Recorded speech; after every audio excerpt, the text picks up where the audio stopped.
Yes, good morning, class. So, as you have we have taken a test yesterday. I have not yet checked all the sheets. Few of them I have checked. I will let you know later on. But as I told you, today we will be doing a new topic of the same chapter, end of bipolarity. This is a long chapter I have told you, as 4 or 5 new topics have been added. And this is the, I think, second last topic, Middle East crisis. But under this, we have to study these 3 wars. So I think it will take 1 or 2 period. Okay. And before that, I will tell you something brief and some historical information regarding Afghanistan, its location, land, tribes, major wars, founder, border. So these briefings, these details I will be giving you. After that, we will be discussing modern Afghan has seen 3 major wars. If you talk about only modern Afghan, अगर हम ancient में जाएंगे तो there are many warriors. We have seen many invaders coming through Afghanistan to India also, but that is not part of our syllabus because हमारी book क्या है contemporary world politics, in which we are studying the world events after 1945. That is after Second World War. So after Second World War, it means we have to see the 3 wars. That is 1979 to 1989, 1989 to 96, and 2001 onwards till present. So we have to study these 3 wars. And after this, one more topic will be left, but that's a short topic. CIS, Commonwealth of Independent States. All those के बारे में थोड़ा सा I have told you, but we'll see some details क्योंकि ये कुछ separate topic दिया हुआ है in this chapter, additional topics में. So a question may come from CIS also. So today we'll cover this topic. So idea of the topic is clear. We are going to study Middle East crisis. Location I hope you know Middle East इसको बोलते हैं about Afghanistan. So before I start here, let's see the map also, and if you have in your book, please open that map. It would be easy for you to understand if you have that map.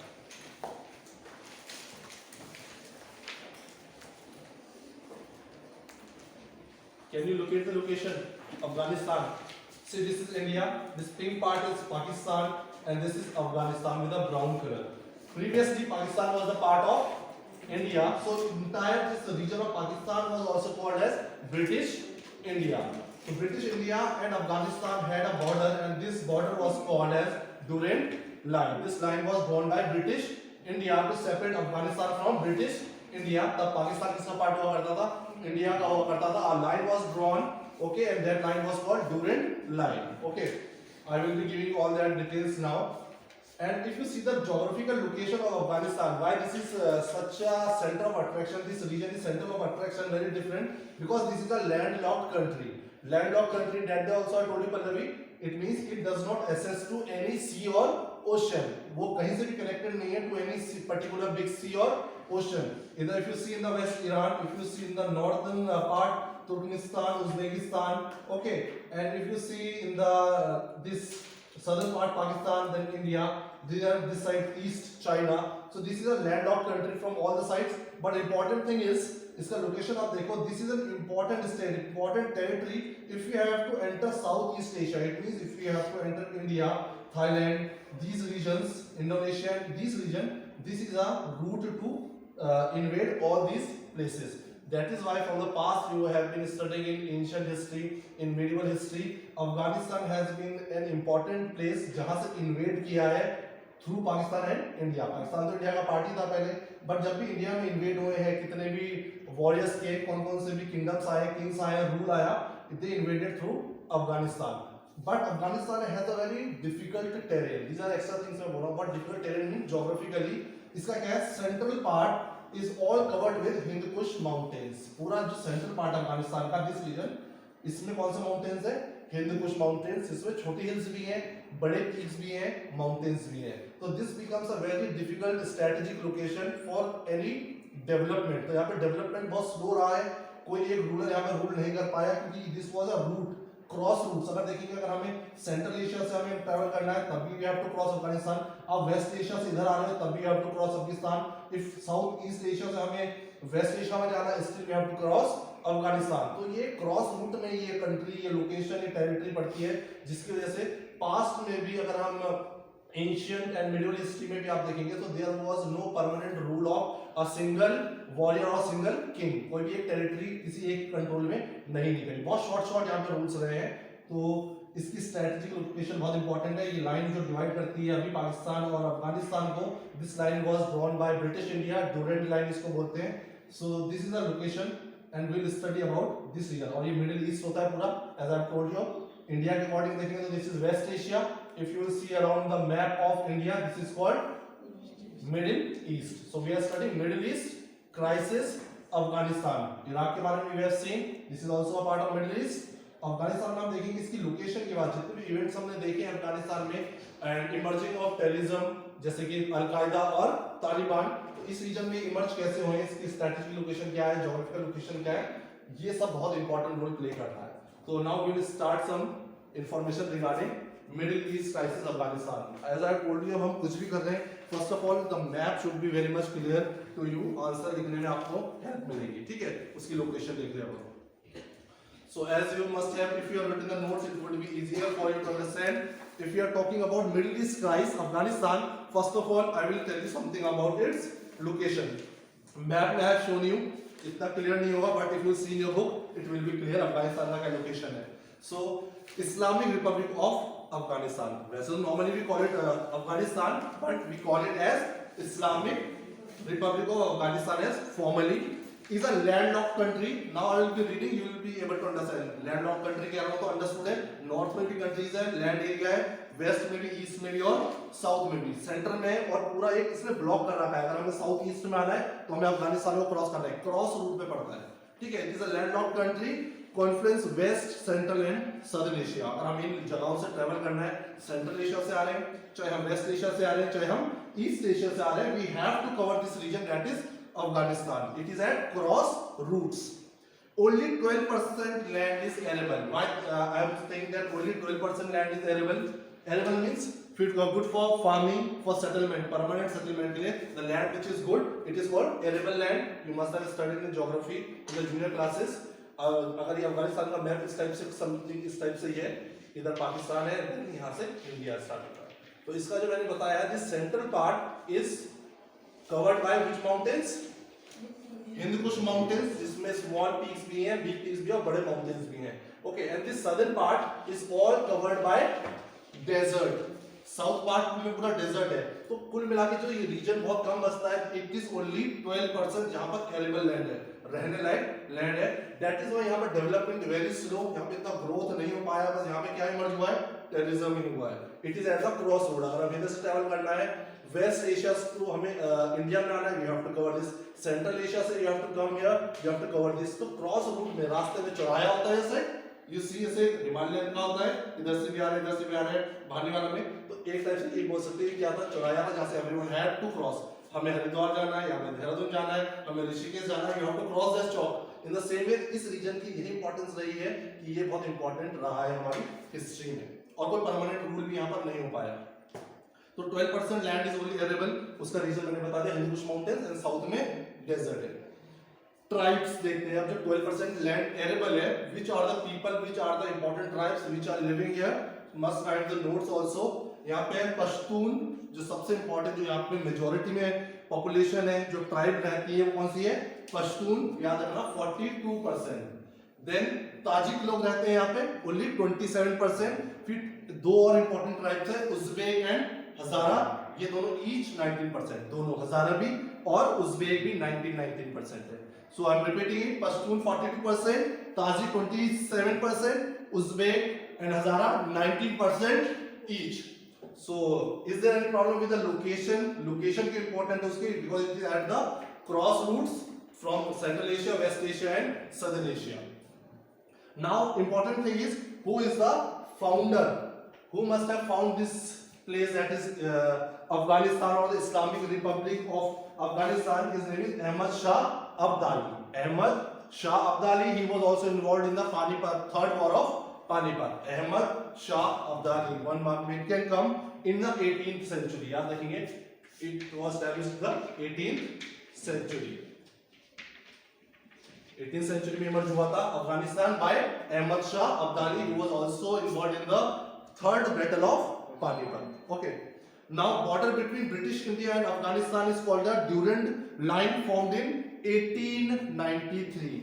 मैंने बताया जो Durand line draw की थी वो कब draw की थी, 1893 bye British India between Afghanistan Emirates and British India, so that a proper coordination, cooperation, mutual understanding, diplomatic relationship was maintained between Afghanistan and British India. ये लड़ाई नहीं थी, ये जो स्ट्रेटेजिक लाइन ड्रॉ करी थी पाकिस्तान ने, अगर ये जो लाइन ड्रॉ करी थी अफगानिस्तान पाकिस्तान मतलब इंडिया था ये पूरा उस टाइम पे, ये लाइन ड्रॉ की थी ताकि इनका रिलेशन आपस में कैसा रहे, कोऑपरेटिव रहे, एक दूसरे के मैटर्स में इंटरफेयर ना करे, एक डिप्लोमेटिक रिलेशनशिप दोनों का मेंटेन रहे. For that purpose this Durand line was drawn by British India to separate these two regions. Okay, क्योंकि ये बहुत काफी डिफरेंट थे दोनों एक दूसरे से. Then important things come here. Now modern Afghanistan has faced three major wars. Now I am using a word here, modern Afghanistan. Why modern Afghanistan? Because if you will study the history of Afghanistan, it is starting from 18th century. There has been so many invaders, so many kings, so many sultans who have invaded through Afghanistan to India, Pakistan and various regions of Asia. तो उसकी तो history बहुत बड़ी है. We don't have to study all that. We have to study only modern Afghanistan because हमारा जो chapter है, जो हमारी बुक है, that is contemporary world politics, जो कहाँ से शुरू होती है, from Vikas. The chapter which we started studying, which was the first topic, कहाँ से कनेक्ट कर रहे थे हम लोग? Second World War. It means from Second World War बोला था मैंने, फर्स्ट में बोला. Second World War, that is 1945 से. तो 1945 से it means modern period आ जा रहा है, modern अफगानिस्तान. तो after 1945 जो three major wars तो बहुत हैं, disturbance, but we have to study only three major wars. That is सबसे पहला इसके बारे में we have discussed थोड़ा सा. This was one of the factor for the disintegration of USSR. USSR की इकोनॉमी क्यों वीक हो गई थी? Because it has invaded Afghanistan for 10 years. It was into war 1979 से 1989, जिसकी वजह से economy became very weak and is one of the factor. This is not the only factor, but one of the factor for disintegration of USSR. But here, that is why this topic has been put up here, ताकि हम उसको detail में पढ़ें कि Soviet union का disintegration हुआ, उसमें Afghanistan war का क्या इंपॉर्टेंट रोल है. तो पहले हम देखेंगे सोवियत इन्वेजन देखेंगे हम. Then we will see Afghan civil war. See, whenever we use a term civil war, what does civil war means? Anyone has idea? Civil war. Within the territory. जो भी wars within the territory हो रहा, there is no attack from the outside power या outside the military.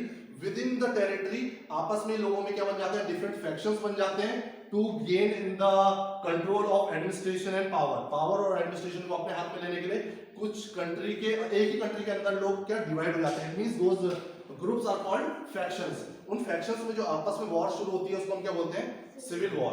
तो just after Soviet invasion, Soviet had withdrawn its forces, मतलब Soviet चले गया था वापस इन 1989, 10 इयर्स के बाद. जस्ट आफ्टर दैट पावर को कंट्रोल करने के लिए, इकोनॉमी को कंट्रोल करने के लिए, पॉलिटिक्स को कंट्रोल करने के लिए आपस में ही थ्री ग्रुप्स बन गए थे अफगानिस्तान के अंदर. उनके बीच में सिविल वॉर चला. That is from 1989 to 96. Then Afghan war you have seen 2001 में क्या हुआ था? अटैक ऑन अमेरिका हुआ था. उसके रिस्पांस में कौन सा ऑपरेशन आया था हमारा? Operation enduring freedom. तो अफगानिस्तान उससे क्यों रिलेट किया जा रहा है? क्योंकि किस टेररिस्ट ग्रुप ने अटैक किया था? Al Qaeda. And al Qaeda has emerged from Afghanistan. Taliban भी होगा इन्वॉल्व, अल-कायदा भी होगा, but these are the terrorist group who have been supported by Afghanistan. And Pakistan का भी बहुत सारा उसमें सपोर्ट रहता है. ठीक है, तो that is why we will study. ये तो हम पढ़ेंगे नहीं एक्चुअली, ये हमने पूरा पढ़ा हुआ है. अफगानिस्तान 2001 में क्या हुआ, उसका यूएस ने क्या रिस्पांस किया, कैसे उन्होंने डिटेन किया लोगों को, सस्पेक्टेड लोगों को डिटेन किया था और कहाँ डाला था? जेल्स में डाला था. कैसे रीजन्स में डाला था? जहाँ कोई ह्यूमन राइट्स नहीं थी, किसी गवर्नमेंट के रूल्स रेगुलेशंस लॉज अप्लाई नहीं होते थे. इवन यूएन के जो ऑफिसर्स थे, they were also not allowed to meet those people जो डिटेन्ड थे. ठीक है, तो जितने भी टारगेट्स थे टेररिस्ट के, उनको टारगेट किया था यूएस ने.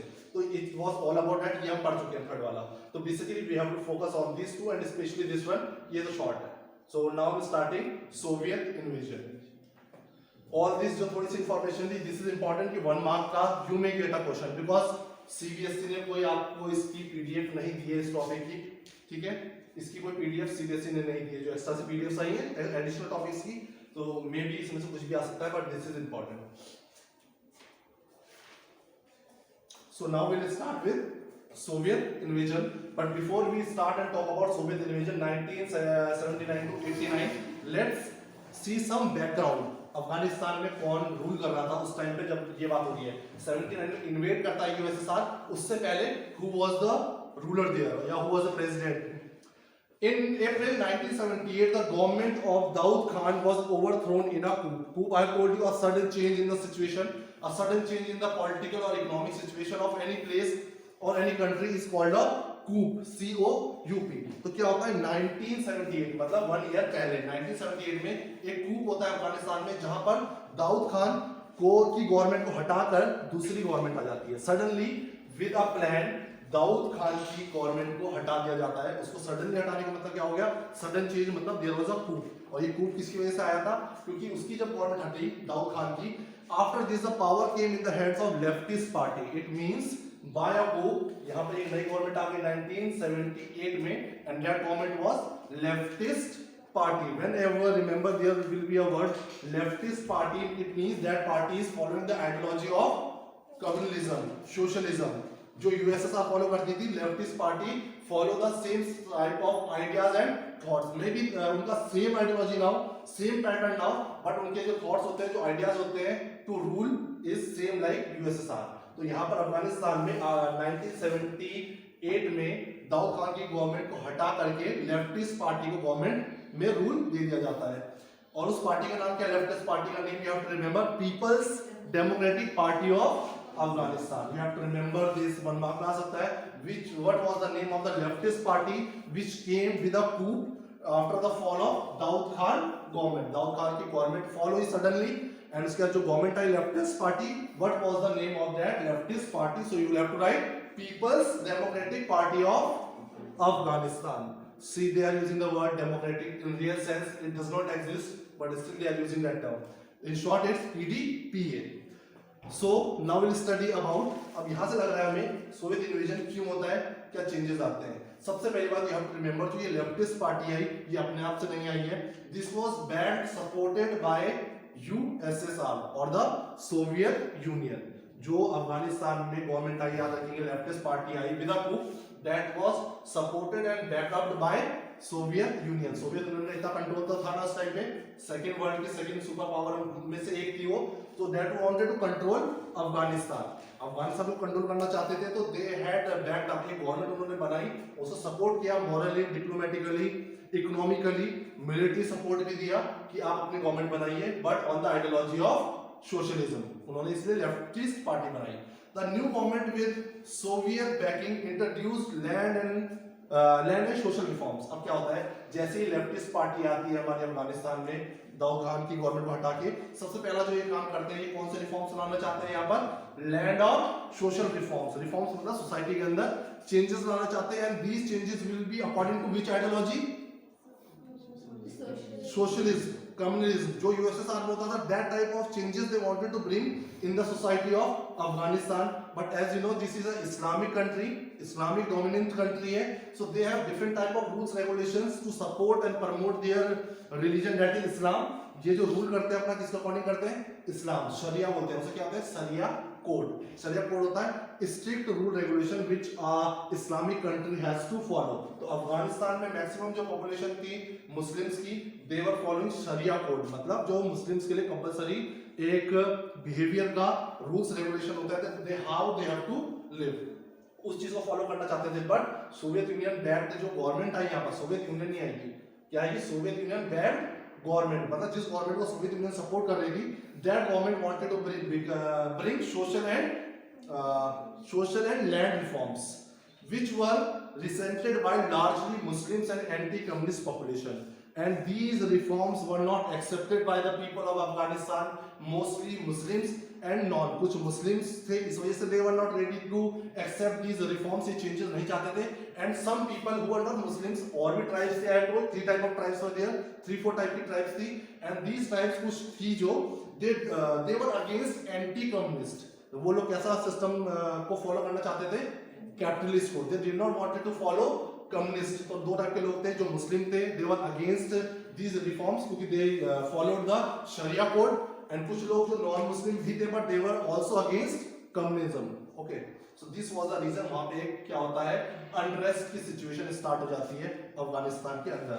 ये जो गवर्नमेंट आई है वो रिफॉर्म्स लाना चाहती है, पर लोग क्या कर रहे हैं? उसका अपोज कर रहे हैं, उसके अगेंस्ट प्रोटेस्ट कर रहे हैं. तो एक रेवोल्यूशन स्टार्ट हो गया between the government and the people, and this government was not for the growth and development of Afghanistan, but it was backed by USSR. USSR की गवर्नमेंट एक टाइप से हम ये बोल सकते हैं, डायरेक्टली नहीं, indirectly, because morally, politically, socially and diplomatically it was supported bye USSR. ठीक है, तो जो USSR चाह रहा था that type of reforms it was trying to make in Afghanistan, but Afghanistan के जो people थे, population थी, that was opposing these reforms. जब ऐसा हुआ, ये अनरेस्ट की सिचुएशन आ गई, तो यहाँ पर क्या हो गया, that followed what the call as जिहाद. जिहाद क्या होता है हमारा, स्ट्रगल और fight against enemies of Islam. जो भी इस्लाम के अकॉर्डिंग रूल करने से रोकेगा, इस टाइप के रिफॉर्म्स लाएगा, उसको क्या मानेंगे, दैट पर्सन और that government is the enemy of Islam, and people will fight against that enemy, and this is called as jihad. Jihad start करना means to fight against the evils or against the enemies of Islam. Islam के जो भी लगेगा कि they are enemies of Islam, उसके against जो fight, जो struggle शुरू होता है, may not be a physical fight, जो भी protest शुरू होते हैं, that is called jihad, to protect the Islam. ठीक है, क्योंकि इस्लामिक कंट्री थी, they wanted to protect their religion and Islam, so that is why वहाँ पे एक सिस्टम शुरू होता है, उन्होंने क्या बोला, कॉल ऑफ जिहाद. जरूरत है हमें अपने इस्लाम को प्रोटेक्ट करने की. अब मुजाहिदीन एक इंपॉर्टेंट आता है ग्रुप, मुजाहिदीन. हु आर मुजाहिदीन? जो भी लोग प्रोटेस्ट कर रहे थे, मुस्लिम्स, नॉन मुस्लिम्स, या some people were against this communist government. So all this people who are against the government reforms, all that big group was called मुजाहिदीन. जो मुजाहिदीन थे, बस ये अर्बन गांव के लोग नहीं थे, बट सिटीज के लोग भी. तो जो विलेज, अर्बन और रूरल एरिया के लोगों ने मिलकर के ग्रुप बनाया, दैट वाज कॉल्ड मुजाहिदीन. एंड दिस मुजाहिदीन were against the reforms of the leftist government which was backed by USSR. Is there any confusion? Preeti, who were मुजाहिदीन? क्लियर? जो भी अपनी लैंग्वेज में कहते हैं, हु वर मुजाहिदीन? गवर्नमेंट रिफॉर्म्स को लाना चाह रही थी लेफ्टिस्ट गवर्नमेंट, उसको जो लोग अपोज कर रहे थे, उसमें मुस्लिम्स भी थे, नॉन मुस्लिम्स भी थे, प्लस नॉन कम्युनिस्ट जो थे, जो कम्युनिज्म को सपोर्ट नहीं करते थे, इन सब का लोगों का मिलकर जो ग्रुप बना, जो प्रोटेस्ट कर रहा था against the government, that was called Mujahideen. अब क्या हो गया, दो ग्रुप्स बन गए ना. एक कौन सा हो गया, गवर्नमेंट हो गया, गवर्नमेंट को कौन सपोर्ट कर रही है, USSR और सोवियत यूनियन से. एंड दूसरा कौन सा बन गया, मुजाहिदीन. ठीक है, and this was supported by US, China, Saudi Arabia and Pakistan.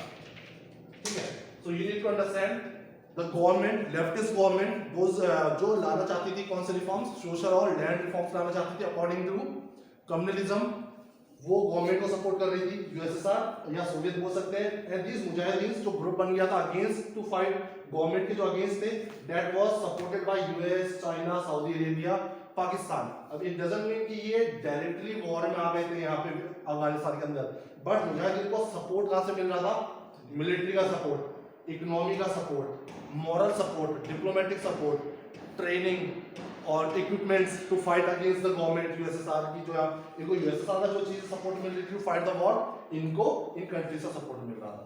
ठीक है, सो यहां तक क्लियर है. इस ऐसे अनरेस्ट शुरू हो गया, टू ग्रुप्स बन गए अफगानिस्तान के अंदर. ठीक है, so now we see invasion. अब यहाँ पे क्या होता है, जब इस टाइप का चल रहा था, तो मुजाहिदीन वर इजीली डोमिनेटिंग गवर्नमेंट. जो गवर्नमेंट के अंदर तो काफी पावर होती है, तो जो मिलिट्री की जो भी थी अगेंस्ट आगे मुजाहिदीन के पास, दीस मुजाहिदीन were well trained in the guerrilla warfare.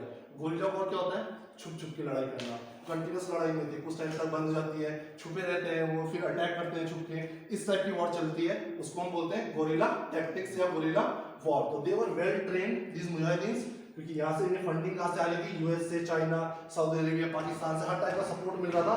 तो ये ग्रुप जो हो गया बहुत ट्रेंड हो गया गोरिल्ला फाइट्स में.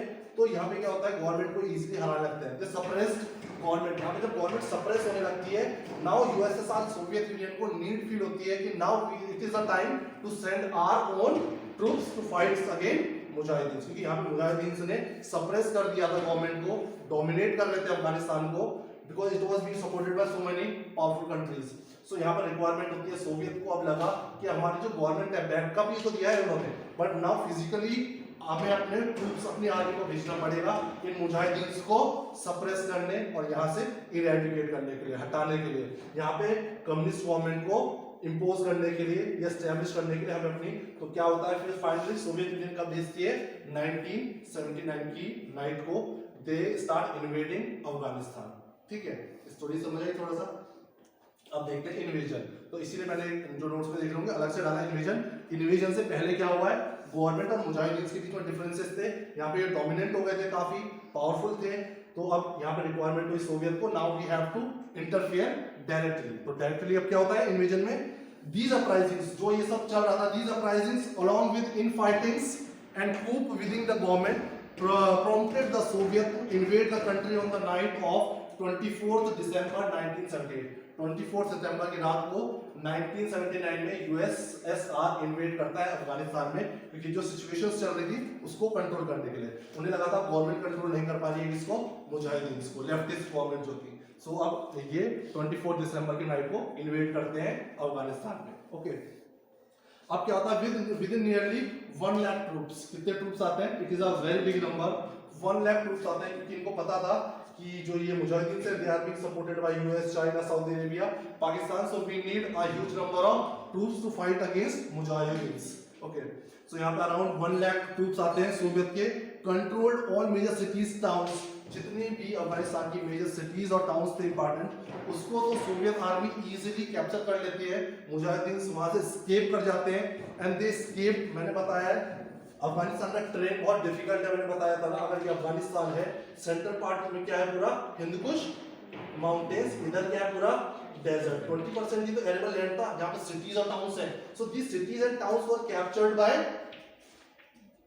किसने कैप्चर किया, सोवियत आर्मी, जिसने इन्वेजन किया, पावरफुल थे, easily they were able to, जो सेकंड लार्जेस्ट आर्मी है तो अफगानिस्तान तो छोटी सी कंट्री है ना उसके लिए, so they easily capture these regions. पर अब जो रीजन बचा माउंटेनियस रीजन और ये डेजर्ट रीजन, डिफिकल्ट टेरेन था, और जो मुजाहिदीन थे they were well trained in the warfare of guerrilla warfare. तो गोरिल्ला वॉरफेयर यहाँ पे स्टार्ट होता है, दे वर वेरी एक्सपर्ट, जिसमें एक्सपर्ट कौन नहीं थे, सोवियत यूनियन की आर्मी। तो यहाँ से डिफिकल्टी शुरू होती है सोवियत यूनियन के लिए to invade and capture this region and capture this region, क्योंकि यहाँ पे मुजाहिदीन जाकर छुप गए थे और छुप के वो अटैक कर रहे थे। इट मींस कौन सा वॉर चल रहा था, गोरिल्ला वॉर चल रहा था। ओके, अब उसी को पढ़ रहा हूँ। With nearly 1 lakh troops Soviet controlled all major cities towns while मुजाहिदीन spread throughout the country. Throughout the country में फैल गए, मतलब invaded the Soviet with guerrilla tactics शुरू कर दी and huge support from US, Saudi Arabia, Pakistan and China.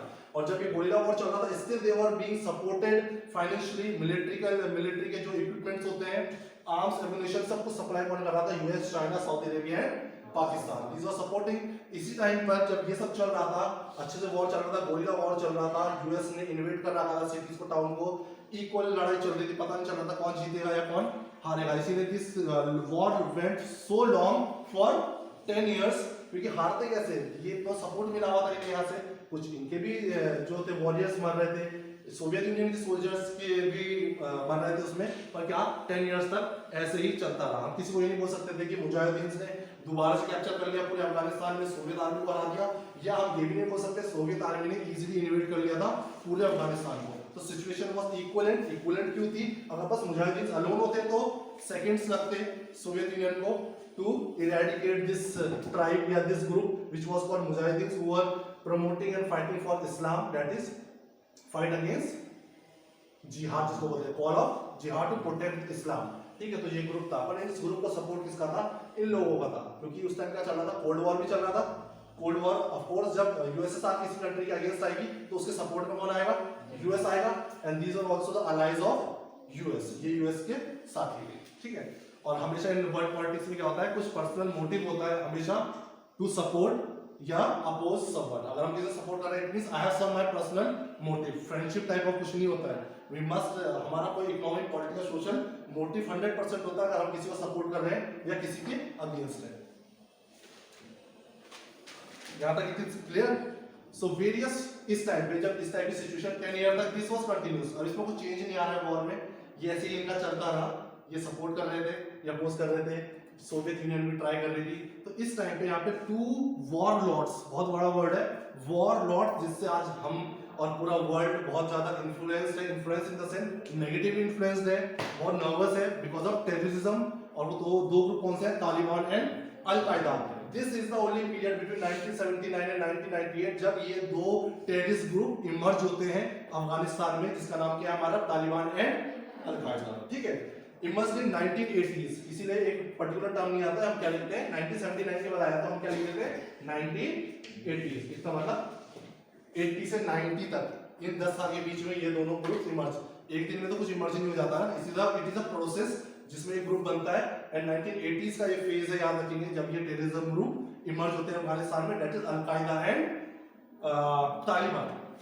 With US providing weapons and support from Pakistan, ISI, the war also drawn to a bloody stalemate. जो ये word use किया है bloody stalemate, it means there was no outcome. समझ नहीं आ रहा कौन जीता है, it was just going on. War was continuously going on. ना कोई सिर्फ हो सकते they lost the war या they were more dominant या they were more controlling Afghanistan. We cannot say anything, बस ऐसा रहा था war is just going on for long 10 years. इसीलिए word use किया है bloody stalemate. अब करते हैं सोवियत विड्रॉल। अब 10 साल हो गए ऐसे ही, कोई हारा नहीं, कोई जीता नहीं, 10 ईयर। अब इस टाइम पे हमें पता है सोवियत की कंडीशन क्या थी, 89 91 में तो डिसइंटीग्रेट हो गया था ना, 89 तक they were into war with Afghanistan. It means they were wasting lot of their economy in the arms ammunition and expenditure on their military, unnecessary war था, इन्वेजन था, just to show their power. US support कर रहा था तो show दिया power, क्योंकि cold war चल रहा था। सो 1989 तक दे वॉर में रहे, 91 में डिसइंटीग्रेट हुआ। इट मींस इन 10 इयर्स में इकोनॉमिकली बहुत क्या हो गया, वीक हो गया Soviet union. So try to connect the topics, ये नहीं है कि हम ये बिल्कुल अलग पढ़ रहे हैं, it is a part of that disintegration of USSR, जो हमने एक फैक्टर पढ़ा था। ठीक है, तो हम क्या पढ़ रहे हैं, सोवियत विड्रॉल, अपनी आर्मी को वापस कब बुलाते हैं। अब क्या हुआ था, Mikhail Gorbachev, when he was appointed as the president or general secretary of USSR, in which year 19 तो कौन सा रह गया ये कर देता हूं। ठीक है, विड्रॉल इतना तो समझ आ गया ना, विड्रॉल रह गया कि वापस कब बुलाते हैं। इंपॉर्टेंट चीजें we have covered. Please if you have any problem, मैंने वीडियो में अच्छे से एक्सप्लेन किया है, you can see the video also, mind में बैठा लो। If you will learn some names, some dates, stories clear लिख सकते हो खुद से भी, but you need to remember some important characters, some important dates and events, and try to relate these topics with the topic we have covered. Irrelevant नहीं है, last में कौन आया था? Okay.